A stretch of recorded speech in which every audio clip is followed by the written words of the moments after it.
আসসালামু আলাইকুম। আজকে আমরা দেখব যে আমরা কিভাবে টার্মাক্সের মাধ্যমে অটোমেটিক এসকিউএল ইনজেকশন করতে পারি এবং এক্ষেত্রে কিন্তু আপনারা বিভিন্ন ওয়াপ বাইপাস করতে পারেন। অনেক ক্ষেত্রে কি হয়, আমরা ডিএইচ হ্যাকবার বা ডার্ক হান্টার হ্যাকবার ব্যবহার করে করতে নিলে আমাদের ল্যাক অফ স্কিল, আমাদের স্কিলের অভাবে অনেক সময় অনেক ওয়াপ বাইপাস করতে পারি না। তো আমি আজকে আপনাদের যে টুলটার সাথে পরিচয় করে দেবো, এটা একটা অটোমেটিক এসকিউএল টুলস এবং ও অটোমেটিক ওয়াপগুলো বাইপাস করবে। বলা বাহুল্য যে নতুন নতুন অনেক ফায়ারওয়াল আসে, তো লেটেস্ট হয়তো অনেক ফায়ারওয়াল বা ওয়াফ এখানে ব্লক করা, হয়তো এই টুলটা ব্লক করতে পারে, কিন্তু অধিকাংশ ওয়াফগুলোই ও নিজে নিজেই বাইপাস করতে পারবে। তো এই জন্য আমাদের শুরুতে টার্মাক্সে চলে যেতে হবে এবং যেহেতু আমরা এটা গিটহাব থেকে ক্লোন করব, এই জন্য আপনাদের এখানে কমান্ড দিতে হবে পিকেজি ইনস্টল গিট এবং আপনার ওয়াই পারমিশন দিয়ে দেবে। আপনার যদি শুরুতে গিট ইনস্টল থাকে তাহলে এটা দেওয়ার প্রয়োজন নেই।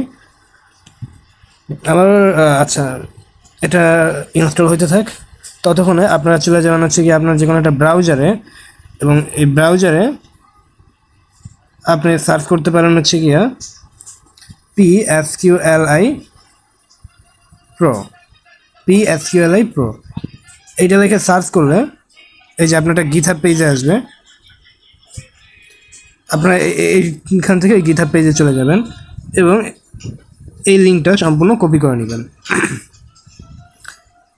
এরপরে আপনাদের টার্মাক্সে চলে আসবেন আবার, এবং এখানে কমান্ড দিবেন গিট CLON ক্লোন। আপনার যদি গিট ইনস্টল না থাকে তো এখানে গিট লিখতে পারতেন না, একটা এরর দিত।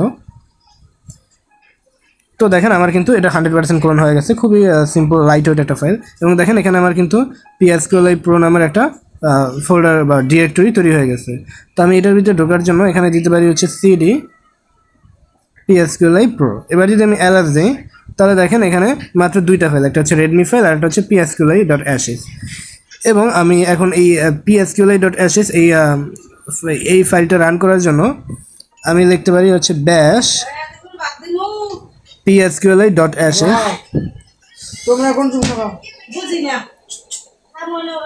এরপরে আপনার একটু টাইম নেবে, প্রথমবার একটু টাইম নিতে পারে। এরপরে দেখেন আপনার কিন্তু টুলটা রান হয়ে গেছে। তো এই আমার টুলটা রান হয়ে গেছে এবং এখানে আপনি অনেকগুলো অপশন দেখতে পাচ্ছেন যে এই টুলটা আসলে কী করতেছে। তো আমি এখন এটাকে মিনিমাইজ করে আমি আমার ব্রাউজারে চলে গেলাম এবং এখানে আমি সার্চ করতে পারি হচ্ছে গিয়া in URL school PHP ID 1। এটা দিলে আর কি ইন্ডিয়ান কিছু স্কুল আসবে, লাইক এখান দিয়ে আপনি যে কোনো একটা ট্রাই করতে পারেন। আচ্ছা, লাইক এখানে আমি এই যে KBM, আচ্ছা অন্য সাইটগুলো আপনি ট্রাই করতে পারেন, এগুলো অধিকাংশই এই এসকিউএল ভালনারেবল সাইট, বা আপনার কাছে যেগুলো থাকে ওগুলো ট্রাই করতে পারেন। তো আমি এখানে শুরুতে এক দিলাম এবং এখানে পেস্ট করলাম আমার হচ্ছে সাইট নেম, এবং এটা আপনার কিছুক্ষণ টাইম নেবে। ও অটোমেটিক হচ্ছে গিয়ে কলাম চেক করতেছে যে এখানে কতগুলো কলাম আছে।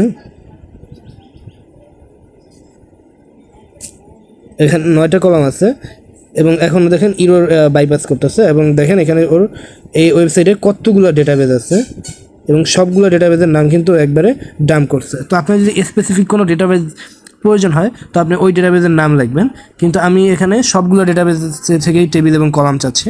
তো আমি এই জন্য লিখতে পারি DIOS। এটা লিখলে হচ্ছে কি হবে, সবগুলা থেকেই আর কি ও টেবিল আর ডাম্প করবে। তো এখানে ও DIOS করতেছে, দেখেন এই যে এখানে হচ্ছে গিয়ে যত ইউজার নেম এবং টেবিল কলাম আছে, সরি যত হচ্ছে গিয়ে টেবিল এবং কলাম আছে সবগুলো কিন্তু শো করতেছে, এবং সব বাম্বো অ্যাডমিন ডিরেক্টরি যেখানে থাকতে পারে ওইগুলো আবার নিচে অন্য রঙে অর্থাৎ গ্রিন কালারে কিন্তু প্রিন্ট করছে। তো আপনার কষ্ট করে এটাও খুঁজতে হবে না যে আর কি লগ ইন কোথায় আছে। তো আজকাল এক্ষেত্রে এমন হয় যে আচ্ছা দেখেন আমি এখানে প্রথমে টেবিল নেম দিই, যেমন বাম পাশেরগুলো হচ্ছে টেবিল নেম, এই ইউজার্স টেবিলে, আর ডান পাশের হচ্ছে কলাম। আমি ইউজার্স টেবিল থেকে লাইক এই যে এখানে হচ্ছে গিয়ে ইউজার, এই যে যেমন এখানে ইউজার টেবিল এবং স্টাফ কলাম, দেখেন এখানে কিন্তু ইউজার্স টেবিলে অনেকগুলো কলাম আছে। তো আমি প্রথমে এখানে লিখছি ডাম্প টেবিল নেম, লিখলাম ইউজার্স এবং এন্টারে ক্লিক করে বলো dump column name. For example আমি হচ্ছে গিয়ে ইউজারদের নেমগুলো চাচ্ছি, বা ইউজার নেমগুলো চাচ্ছি, ইউজার আন্ডারস্কোর নেম।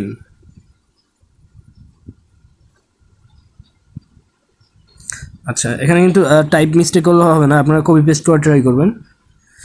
এখানে দেখেন, এখানে কিন্তু ওদের ইউজার নেমগুলো এখানে কিন্তু আমার আইসা পড়ছে। ফর এক্সাম্পল আপনি যদি এটার পাসওয়ার্ড চান, যে আমি এটার পাসওয়ার্ডগুলো চাইতেছি, তো আপনি কিন্তু তাও দিতে পারেন। যেমন এটা টেবিলের নাম হচ্ছে ইউজার্স, এবং আপনি কোন কলাম চাইতেছেন, আপনি কলাম চাইতেছেন হচ্ছে গিয়া পাসওয়ার্ড।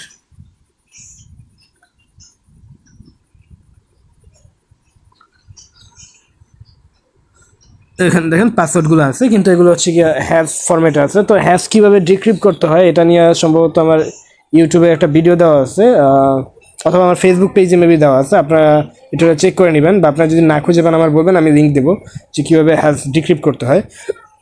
তো এইভাবে কিন্তু আপনারা দেখেন খুব ইজিলি যে সাইটগুলোতে ওয়াফ আছে আপনারা ওয়াফগুলো বাইপাস করতে পারেন, এবং তাও অটোমেটিকভাবে।